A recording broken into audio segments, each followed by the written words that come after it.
गोकुळात एके दिवशी श्रीकृष्ण आपल्या सवंगड्यांसोबत खेळत होते. त्यांना चरण्यासाठी घेऊन गेलेल्या गायीही त्यांच्याजवळच होत्या.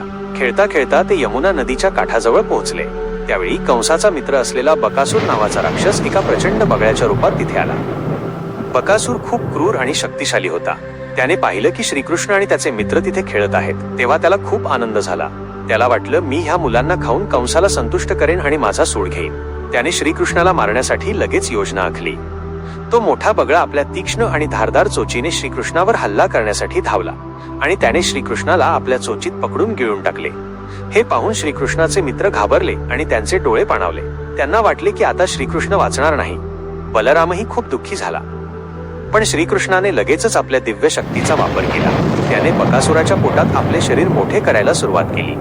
जसा श्रीकृष्ण मोठा होत गेला तसा बकासुराला असह्य वेदना होऊ लागल्या. त्याचे पोट फाटण्याच्या बेतात आले. बकासुराला कळले की हा काही सामान्य मुलगा नाहीये. असह्य वेदना झाल्याने त्याने श्रीकृष्णाला उलटी करून बाहेर काढले. बकासुराने पुन्हा एकदा रागाने श्रीकृष्णावर हल्ला केला, पण श्रीकृष्ण तयार होते. त्यांनी बगळ्याच्या दोन्ही चोची पकडल्या आणि त्या फाडून टाकल्या. यामुळे बकासुराला जीव सोडावा लागला आणि त्याचा मृत्यू झाला. श्रीकृष्णाने बकासुराचा वध केल्यानंतर सर्व गोपाळ आणि गायी खूप आनंदी झाल्या. त्यांनी श्रीकृष्णाला मिठी मारली आणि त्याची स्तुती केली.